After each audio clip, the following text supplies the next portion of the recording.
Después de ese video van a pensarla 2 veces antes de casarse.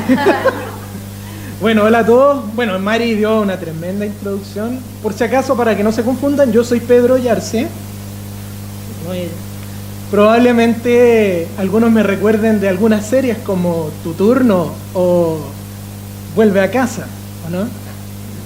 Hoy estamos en esta serie que se llama Matrimonio a Prueba de Todo. Y estoy acompañado por mi hermosa esposa Evelyn. Ella es la mujer más hermosa de este mundo, pero no se lo digan a nadie. Y hoy tenemos realmente el privilegio de compartir esta segunda parte de la serie. Así que antes de continuar, vamos a dar una pequeño resumen de lo que hubo anteriormente. Así que, previously, en Matrimonios a Prueba de Todo. Bueno, antes Mauricio y María Valentina nos estuvieron compartiendo sobre la etapa antes del noviazgo y también un poco del noviazgo y cómo las decisiones y las cosas que hacemos en ese tiempo nos ayudan a tener decisiones sabias y poder saber con qué nos estamos casando, que es algo muy importante. Así es. No sé si ustedes han visto películas de Disney o han visto los cuentos de Disney. Por lo general tienen un final con el y se casaron y vivieron felices. Y tendemos a pensar que es así, que la gente se casa y vive para siempre. Felices. Y en realidad, si estuviéramos haciendo una serie de noviazgo, yo creo que ese sería el final perfecto, ¿no? Sería, pero ideal. Pero, no. Y yo creo que la parte que viene después del se casaron no es algo que se los vaya a contar Disney. De hecho, estuvimos pensando y en realidad creemos que es algo más como para HBO o Netflix, claro. Así como una serie original de Netflix. Y yo pensaba en una serie así como Vikingos, Juego de Tronos, no, es broma. Pero sí lo que podemos decir es que el matrimonio trae nuevos desafíos, ¿no? Sí. Y los que nos conocen saben que nosotros somos bien nerds. Entonces estuvimos investigando mucho antes de hacer esta prédica y revisamos algunas investigaciones científicas al respecto de los matrimonios y vimos que hay 2 tipos de matrimonios que se separan. Están los que han pasado por momentos difíciles y los que van a pasar por momentos difíciles. Eso es lo que han investigado los científicos al respecto. Sí, son conclusiones de varias universidades prestigiosas, claro, que estuvimos estudiando. Y como con esto queremos decir de que finalmente todos los matrimonios van a pasar por momentos difíciles. No hay nadie que se haya salvado de eso. Exactamente. Así que para poder entenderlo mejor, hicimos una lista de todos los problemas que podría enfrentar un matrimonio y juntamos como 14 libros de este alto más o menos. Así que para no darles la lata con todo eso, decidimos ponerle un nombre de enemigo externo, que en el fondo va a significar cualquier cosa que podría eventualmente amenazar nuestra relación matrimonial. Entonces aquí tenemos, por ejemplo, enfermedad, pérdida, robo, una migración a otro país de forma improvisada y cosas de ese estilo. ¿Qué cosas que pasan de repente? Que gracias a Dios a ninguno de nosotros no ha pasado aquí, claro. No. Y bueno, y si tú estás por primera vez aquí y no nos conoces, te vamos a contar un poquito de los últimos 3 o 4 años que hemos vivido para que entiendas un poco por qué estamos hablando de este tema. Ok, vamos a partir, fueron como 3 años bastante así, que nos dieron como punching ball. Entonces queremos contarle más o menos cómo fue para que sepan de qué le estamos hablando. Todo comenzó a finales del año 2014 cuando fallece una tía mía que se llamaba Yoli, que es hermana de mi mamá. El año siguiente fallece mi abuela. Poco tiempo después fallece otra tía mía que se llamaba Ana, también hermana de mi mamá. De hecho, mi mamá fue la que sufrió duro ahí. El 2015, en septiembre, fallece la mamá de Evelyn, que fue en un momento súper crucial porque estábamos recién comenzando este proyecto que hoy día es New Life. Entonces fue un golpe bastante duro. Luego, al año siguiente, a comienzos del 2016, nos dan la noticia de que no podemos tener bebés. Poco tiempo después fallece otra tía mía, otra hermana de mi mamá, que se llamaba Angélica, y ella era como mi segunda mamá. Ella fue como la que me cocrió cuando yo era niño, entonces fue una pérdida bastante dura. Sí, no recuerdo bien si fue el día anterior o el día siguiente, fallece la suegra de mi primo Mario. Varios conocen aquí a mi primo Mario, algunos de ustedes no, pero los que lo conocen, falleció la suegra. Bueno, mi tía Angélica era la mamá de mi primo Mario, así O sea, con suegra y suegra, de un día para otro claro, fallecen las una dos juntas. falleció el domingo y otra el lunes. Fue Y bien... eso para mí, que llevaba un año de la muerte de mi mamá, fue como que lo que estaba superando, ¡puf! De nuevo... Eso nos llevó a la siguiente noticia que tuvimos, que fue como agridulce, porque supimos que sí podíamos tener bebés, pero en el momento en que lo estábamos perdiendo. Fue nuestra primera pérdida. Luego, el 2017, Evelyn quedó embarazada y al poco tiempo nos dan la noticia de que este bebé venía con una enfermedad. Y después, más o menos en junio del 2017, perdimos esta segunda bebé, que era niña. Eso fue más o menos nuestro camino oscuro. Fue bastante duro. Y obviamente eso te afecta, te deja, como decía el video que vimos hace un rato, nos deja cicatrices. Y eso es más o menos lo que queríamos hablar. Bueno, principalmente podemos decir de que nos reconfiguró la vida, la forma de pensar. Ahora siento que tenemos temores que antes no teníamos, pero también tenemos certezas que antes tampoco teníamos. Por ejemplo, tendemos a preocuparnos un poquito más de lo habitual cuando el otro no llega a la hora acordada. Si uno se empieza a demorar, uno tiende a preocuparse más, obviamente. Muchas veces tendemos a pensar en la muerte. ¿Qué pasaría si el otro muere? Y es una realidad que hoy día asumimos que va a ocurrir. Ya no vivimos felices para siempre. La gente no vive para siempre. Entonces, es una realidad que aprendimos a asimilar y a tenerla.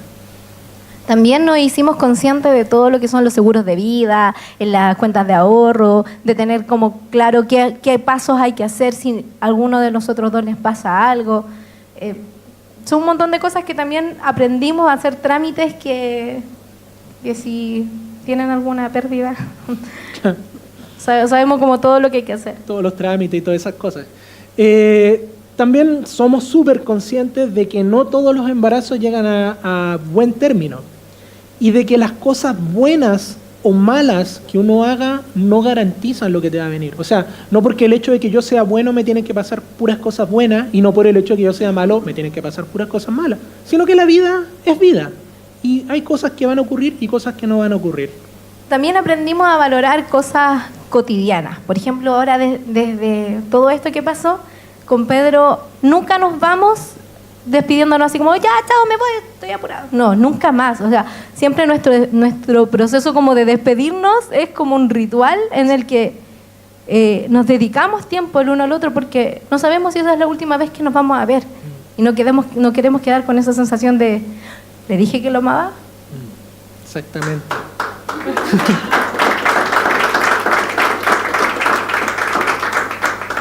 Otra cosa que aprendimos también fue a no salir de la casa estando enojado. O sea, creo que desde ese momento nunca ninguno de nosotros ha salido dando un portazo. Sino que yo diría que más que aprender a finalizar las peleas, aprendimos a no darle importancia a las peleas y a las discusiones. Entonces, generalmente nuestras discusiones van a terminar con sacándonos la lengua, así como y cosas de ese estilo, porque en realidad sabemos que no son cosas tan importantes. Ganar una pelea no te sirve para nada. Entonces ya no les damos la importancia y ahora es como ya cuando se empieza a caldear la cosa, uno de los dos siempre cede, ya sea ella o yo, pero da lo mismo quién, pero lo importante es que uno de los dos cede y decimos, ¿sabes qué? No vale la pena discutir, no vale la pena pelear. ¿Y qué concluimos con esto? Es que cuando tenemos que enfrentar a un enemigo externo, esto nos lleva a dos caminos. O después de sufrir esta dificultad, nos vamos por un camino que nos une más como pareja o un camino que nos lleva a la división.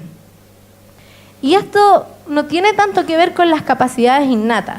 Me ha pasado en la familia mía, los hermanos de mis padres, hay muchas separaciones.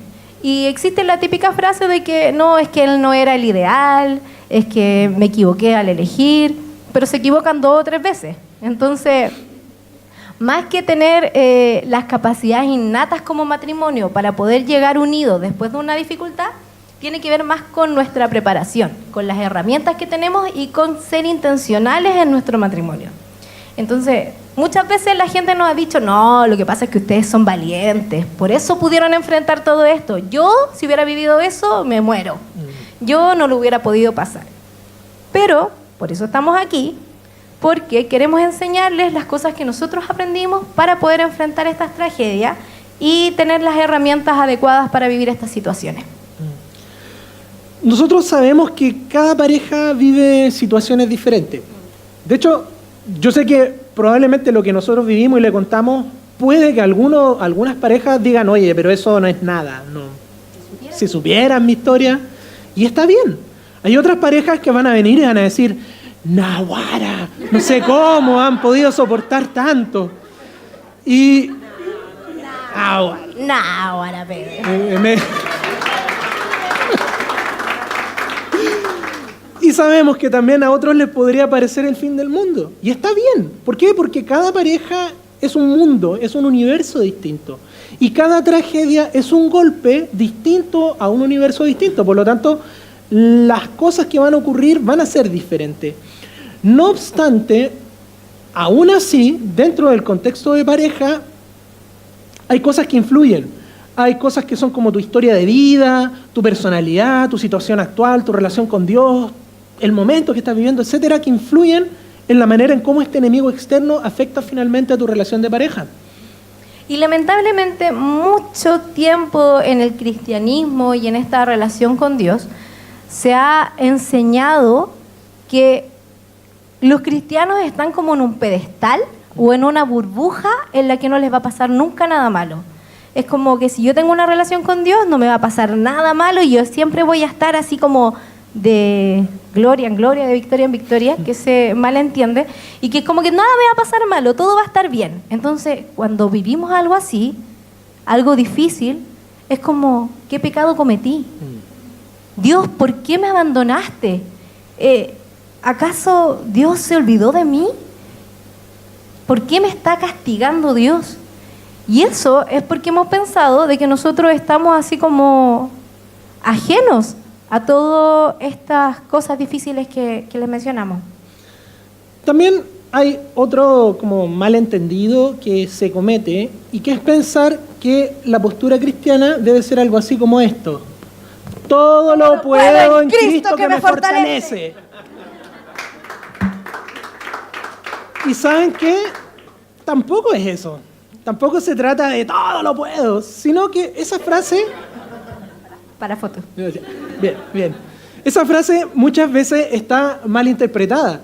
De hecho, esa frase, todo lo puedo, que está la famosa Filipenses 4:13, es una conclusión a la que llegó el apóstol Pablo después de mirar para atrás y ver todo lo que había vivido. No era una declaración de superpoderes, así como, no sé, yo me imagino a alguien antes de empujar un auto, todo lo puedo en Cristo, y después se van a empujar el auto, cosas así. No, fue una conclusión a la que llegó Pablo después de ver todo lo que había vivido. Y muchas veces cuando ponemos esa frase, la asimilamos como un mantra inmediatamente después de que nos toca algo malo, ¿qué es lo que ocurre? Que de alguna manera pasamos por un bloqueo de lo que sentimos. Entonces, lo más probable es que con esta frase nos estamos bloqueando. Y generalmente ocurre que nos quedamos con el todo lo puedo en lugar del Cristo que nos fortalece. También existe otra forma de enfrentar estos problemas, que es la gente que se exige a sí mismo ser fuerte. O que porque tienen un hijo, o su cónyuge también, o la familia que tiene detrás, te exige ser fuerte en esta situación y yo tengo que sacar adelante todo eso. Y tienen que tener esa fuerza interior. ¿Y les cuento un secreto? La mayoría de las veces, cuando enfrentamos estos problemas, no tenemos esa fuerza interior. No está, no existe. Entonces muchas veces nos forzamos a ser fuertes y a salir adelante. Una vez me encontré en el metro con una mujer que se había intentado suicidar, se había tratado de tirar al metro. Los guardias la estaban deteniendo y se subió al metro, me subí junto con ella y me acerqué a hablarle de Dios.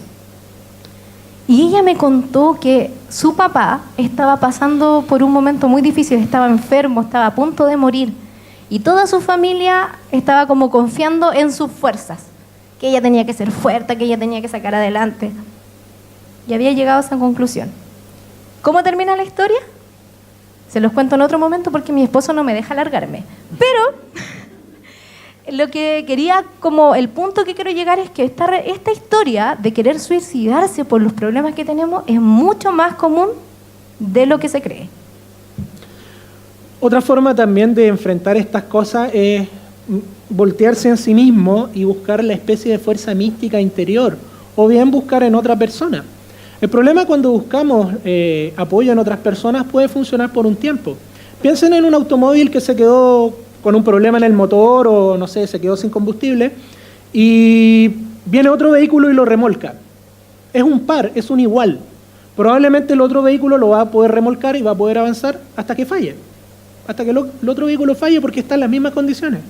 Y va a parecer aparentemente que el vehículo malo está funcionando mientras lo están remolcando. Pero la verdadera solución no es que te remolque otro auto, sino llevarlo al mecánico para que solucione el problema que tiene dentro. Entonces, ¿a qué voy con esto? Jesús nos dijo, en este mundo enfrentarán aflicciones. Jesús no dijo, ustedes cuando pasen por problemas no les va a pasar nada, no van a sufrir.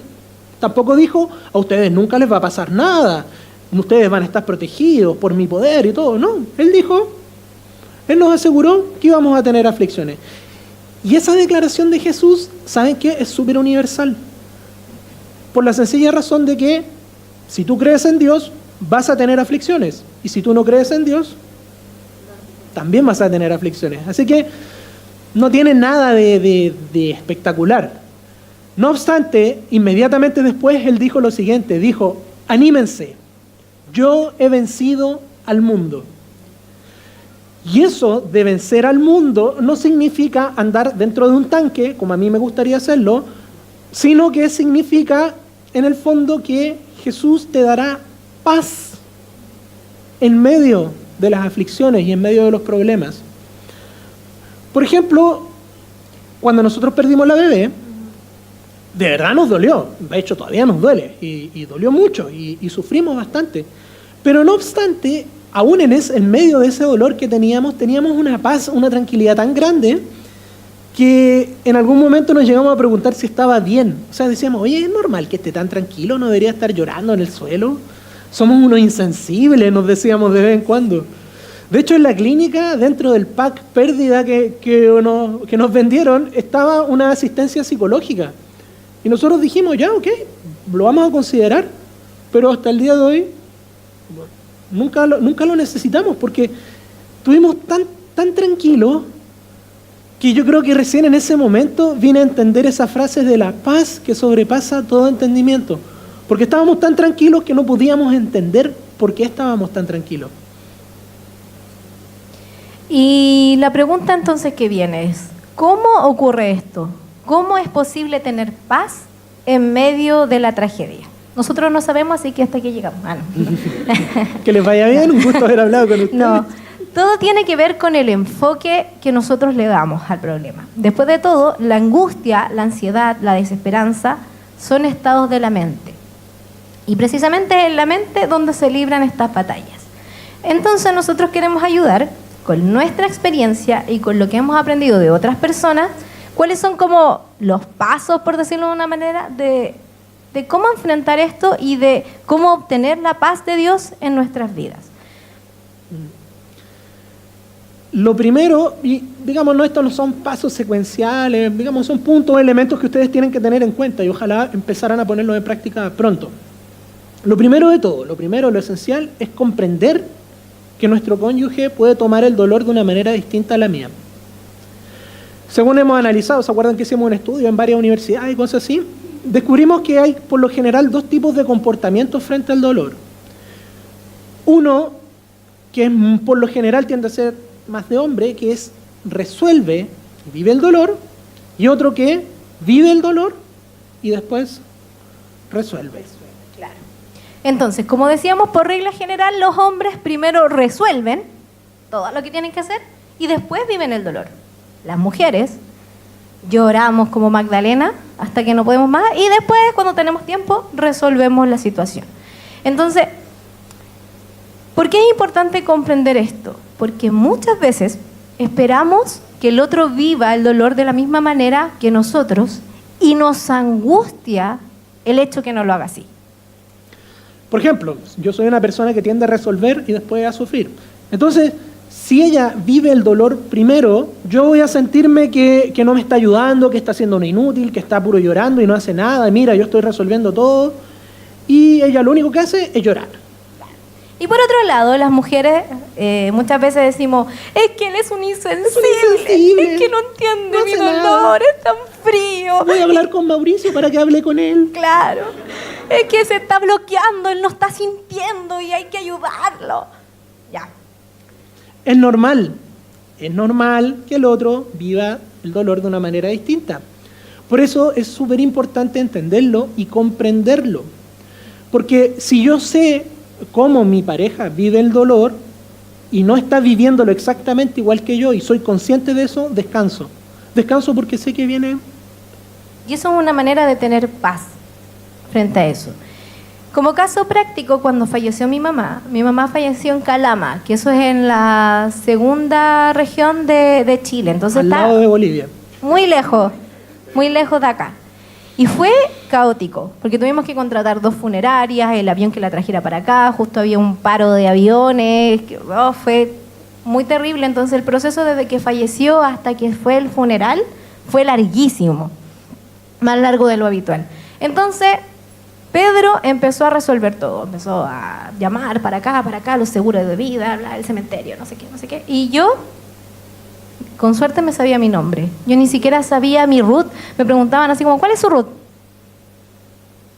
No podía responder, estaba así, pero muy, muy bloqueada. Estuve como 1 año y medio, más o menos, sin poder ir a la casa de mi mamá a desocuparla, porque me causaba tanto dolor que el Pedro me decía, vamos. Y yo decía, no puedo. Entonces, él comprendió, le costó, pero comprendió que yo tenía que vivir mi proceso y mi forma de enfrentar este dolor de esa manera. Y lo entendió y me consoló.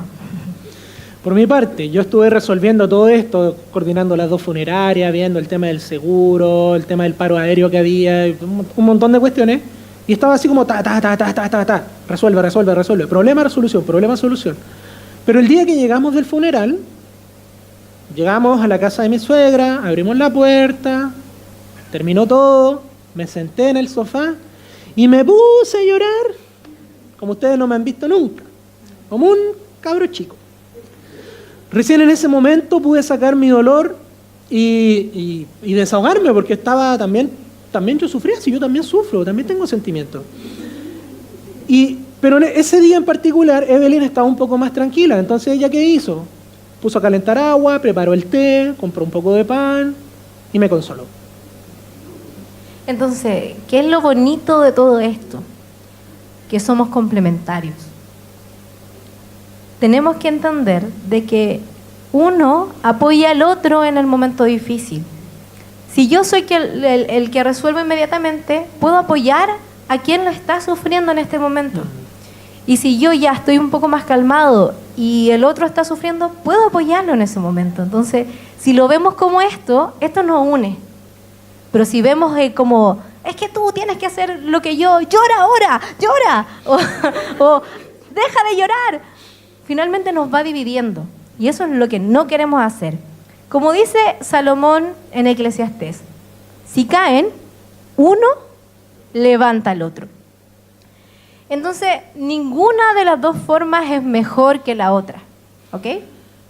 Simplemente tenemos que aprender a comprender a nuestra pareja. Lo importante de todo esto es que tarde o temprano va a llegar el momento de sacar el dolor. Los hombres por lo general somos más lentos en sacar el dolor y a veces podemos demorar años. Pero tarde o temprano ocurre. Y tiene que ocurrir, ojo.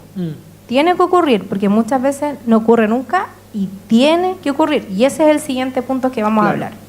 Eso nos lleva a nuestro siguiente punto. Mire, leamos esto que está en pantalla. Dice así, Dios, ¿hasta cuándo me olvidarás? ¿Me olvidarás para siempre?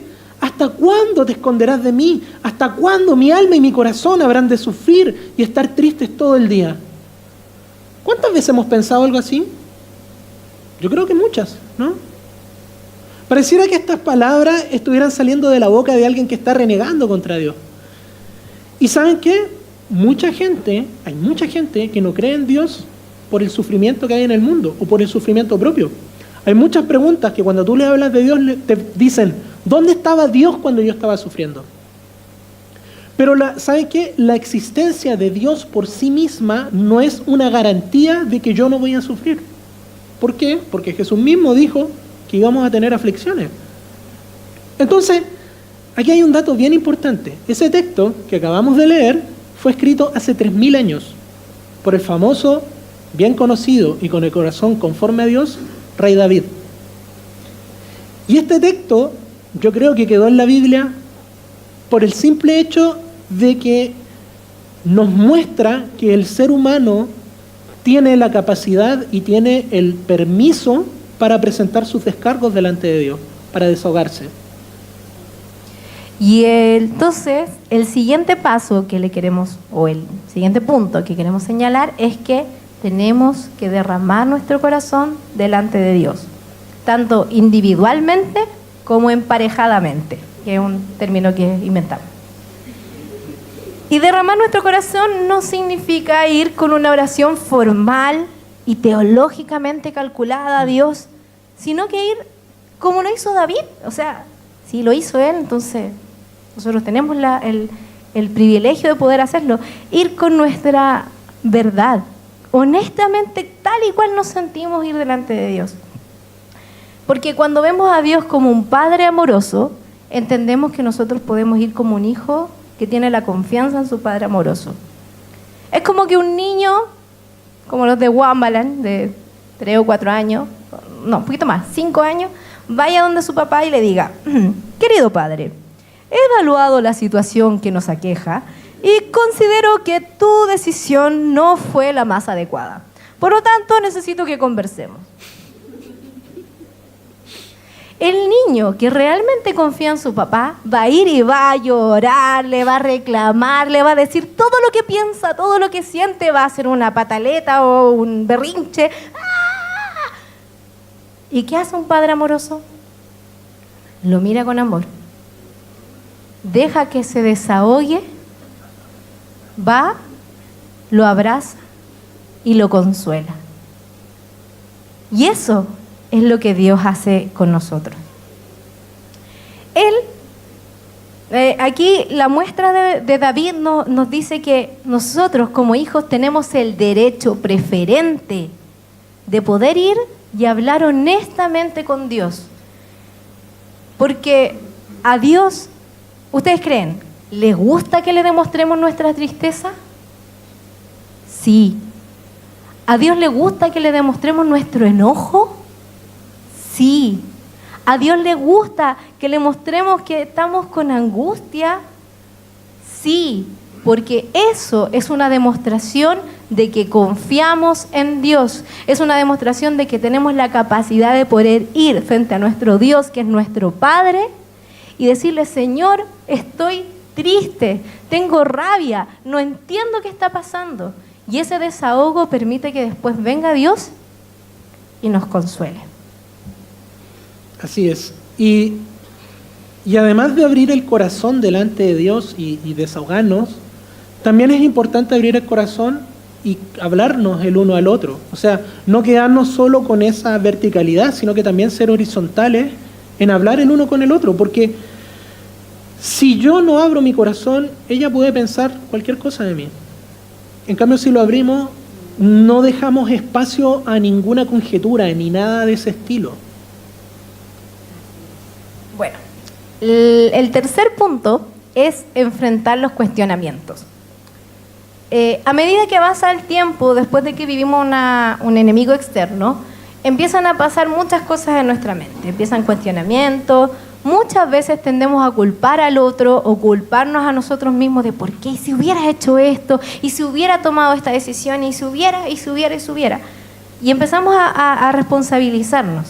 Incluso si el otro tuviese la responsabilidad, muchas veces nos vamos como más allá y tendemos a responsabilizarlo de todo. Entonces, llega un momento en el cual, si tuviste algo que ver, alguna responsabilidad, tenemos la oportunidad de arrepentirnos. Si el otro tuvo alguna responsabilidad, tenemos que perdonarlo y comenzar a enfrentar también, que esto es lo más importante, los cuestionamientos que hay en nuestra mente, poder vencerlos. Así es, porque ¿qué es lo que ocurre? Después empiezan las preguntas con el tiempo. Todas estas preguntas, ¿y si yo hubiera estado ahí? ¿Si yo hubiera hecho esto? ¿Y si no? Bla, bla, bla. Y esos cuestionamientos, lamentablemente, van a estar toda la vida. Te van a acompañar para siempre. Puede que con un tiempo sean más recurrentes o en otro tiempo no, pero van a estar. Y nosotros no vamos a poder impedir que esos pensamientos vengan a nuestra mente. Pero sí podemos estar preparados para tener por lo menos un set de respuestas o contrapreguntas, digamos, que nos den tranquilidad en estos cuestionamientos. Miren, por ejemplo, yo todavía tiempo en tiempo me pregunto si tuve suficiente fe al orar por nuestra bebé. Yo a veces digo, si hubiera tenido suficiente fe, ¿se habría sanado? Y es una pregunta que no es mala, va a estar conmigo toda la vida y no tengo idea cuál es la respuesta.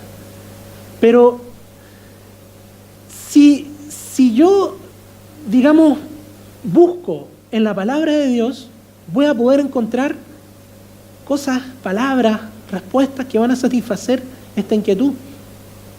Y esos pensamientos, además, no deben permanecer solamente en mi cabeza, porque el matrimonio es de a dos, requiere comunicación. Entonces, a veces estos cuestionamientos yo tengo que conversarlos con Evelyn.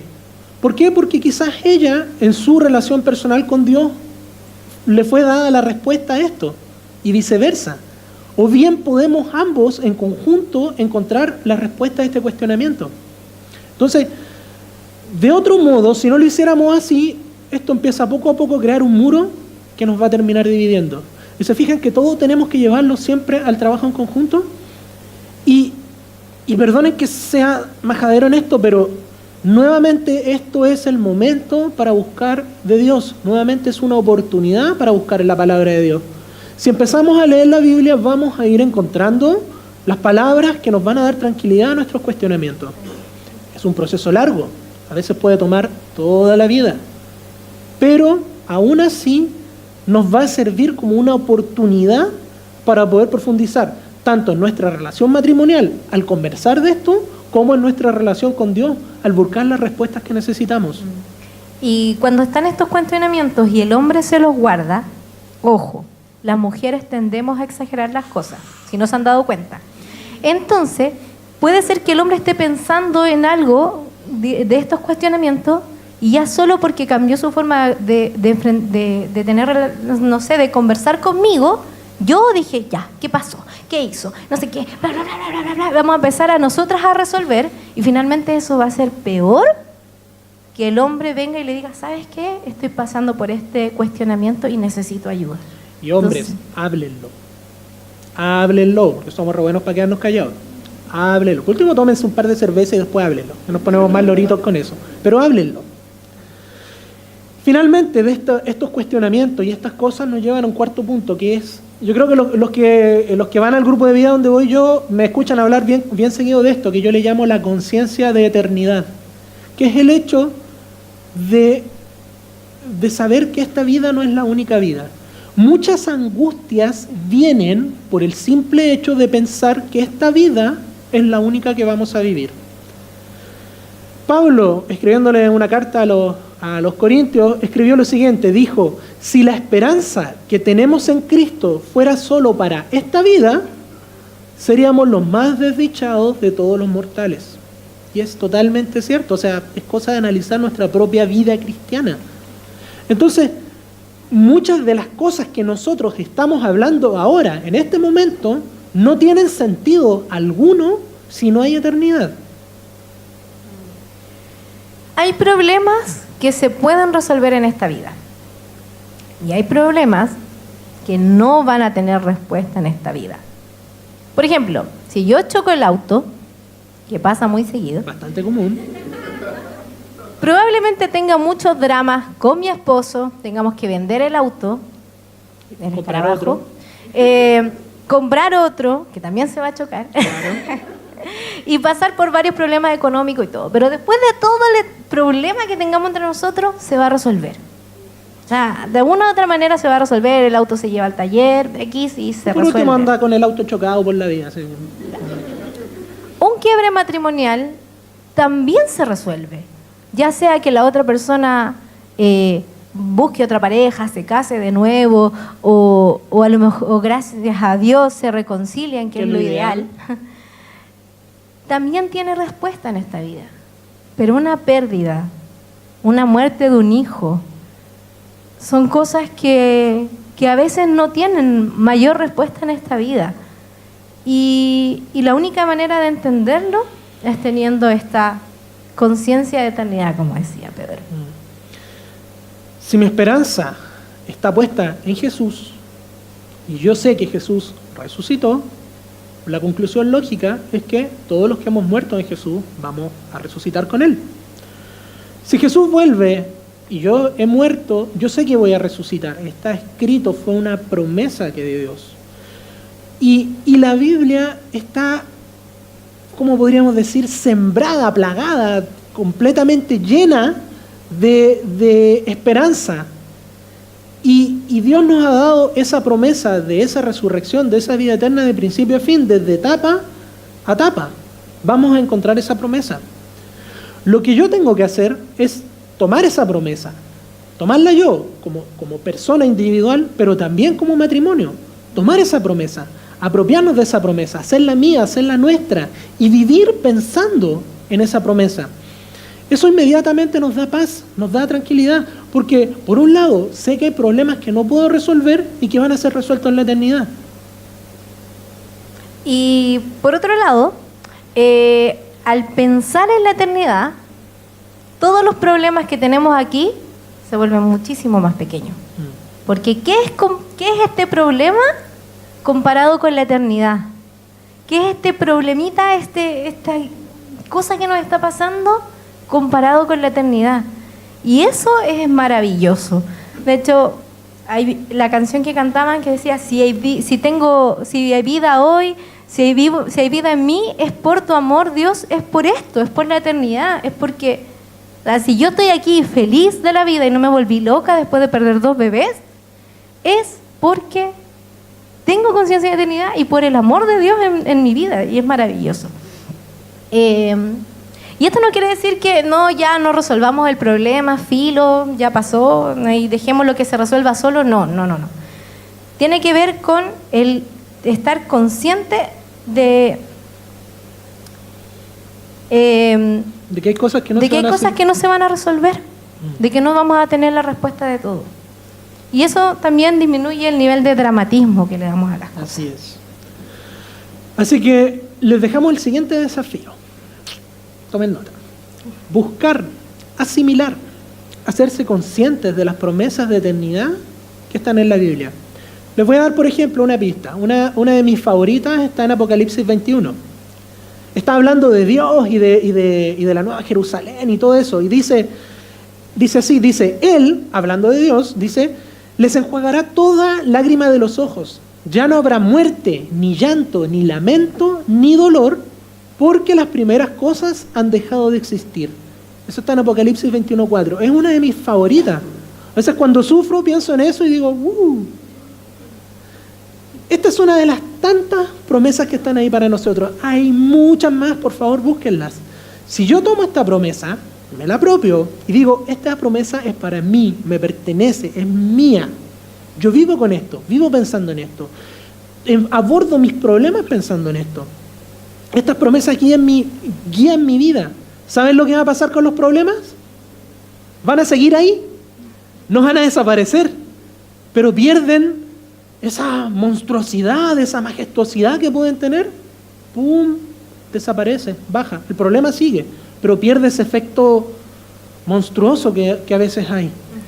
Y un desafío matrimonial que le queremos poner es que busquen en conjunto esas promesas de Dios en la Biblia. Busquen lo que Dios quiere decirnos de sus promesas para nuestra vida. Y si son solteros y todavía no tienen una pareja o están en el noviazgo, también busquen esas promesas que Dios tiene en su vida. Una de las formas en que nosotros nos enamoramos fue hablando de las promesas de Dios. Fue nuestra primera cita, fue hablar del cielo y de la eternidad. ¿Ven que somos nerds?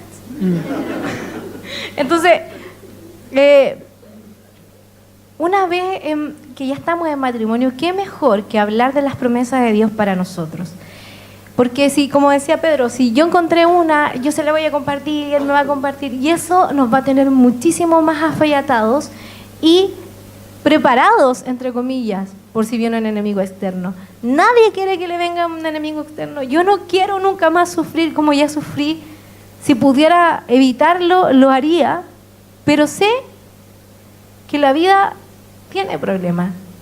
Y esta es una de las formas en que podemos estar como firmes frente a eso. Lo importante es no ponerse a buscar estas promesas cuando te viene la tragedia. Porque es como, no sé, se empieza un incendio y correr a comprar un extinguidor. No tiene sentido. Entonces, es prepararse. Y finalmente, para cerrar, quiero darles unos consejos finales. Muchas parejas van a estar dispuestas a ayudarnos, a confrontarnos, a animarnos, a aconsejarnos. Tenemos que aprender a escuchar y apreciar a otras personas cuando quieren acompañarnos. La gran mayoría de las veces estas personas lo hacen desde el amor, desde la comprensión, desde su propia experiencia. A veces puede que no sean oportunas, que no lleguen en el momento adecuado o no lleguen con las palabras adecuadas. Pero no obstante, tenemos que estar dispuestos a recibir esa ayuda porque es amor que nos están entregando. Sí, cuando mi mamá falleció, mucha gente que conocemos, cristiana, nos decía palabras, incluso nos citaba la Biblia, y en ese momento yo estaba tan en shock que a veces ni siquiera entendía lo que me estaban diciendo o me costaba creerlo. Pero aún así hay valor en las cosas que nos dicen y hay que estar dispuesto a aceptarlo, no rechazar la ayuda. Quizás no todo nos va a servir, pero escuchar, aceptar y retener lo bueno. No duden en buscar otro matrimonio, no tengan miedo de pedir ayuda. Puede ser que el otro matrimonio no haya pasado necesariamente por lo mismo, pero a veces basta con tener otra pareja con la que conversar, con la que abrazarnos, con la que quizás orar y llorar juntos. Entonces, ¿por qué no? O sea, y ser intencionales en pedir ayuda. A veces la gente no es adivina, no sabe por lo que no está pasando, entonces si uno necesita ayuda, pedirla. Y hay veces que ese otro matrimonio nos puede ayudar a ver desde otra perspectiva el problema. Quizás nosotros estamos ahogados en un vaso de agua y nos ayuda a verlo de otra perspectiva. Y lo otro es que también están nosotros dispuestos a hacer ese matrimonio que va a ayudar. A veces basta solo con ir y abrazarlo y estar ahí en ese momento es mucho mejor que 1000 palabras a veces. Y una frase que a mí me molesta demasiado, porque lo viví cuando estaba mal, era como, llámame si necesitas algo. ¿Qué iba a estar llamando yo a alguien si yo estaba mal? Entonces, en vez de decir esa frase, que es muy común, y que a lo mejor es como el caballito de batallas de todos nosotros, haz algo, anda, cómprale comida, anda a comprarle un café, ve qué necesidad puede tener. O sea, hay miles de cosas que podemos hacer en silencio y que van a ser muchísimo mejores que solo llámame si necesitas algo. Es como desligarse. Insisto en esto, grupos de vida, conéctense a grupos de vida. Conéctense a grupos de vida y como último consejo, conéctense a un grupo de vida. ¿Oramos? Padre, queremos darte gracias por este tiempo, gracias por este mensaje que tú nos has dado y por la posibilidad de poder hablar desde lo que hemos vivido. Yo te pido por cada uno de los matrimonios y también por las personas que están solteras, que puedan estar preparados desde ya para verte a ti en medio de la aflicción. A veces cuando estamos en medio del huracán es difícil ver estas cosas, pero quizás hoy que estamos tranquilos, qué bueno estar preparados, Padre. Ayúdanos a ser ese matrimonio que ayuda al otro cuando lo necesita y también si hay alguien aquí que está sufriendo, que está pasando por algo fuerte, dale la valentía para poder conversarlo y pedir ayuda. Y te damos gracias, Padre, por esta serie, por esta iglesia, Señor, por lo que estamos haciendo. Te pedimos por cada uno de los que están acá y que se sientan desafiados a buscar tus promesas dentro de la Biblia, durante esta semana y durante mucho tiempo más. En el nombre de Jesús, amén.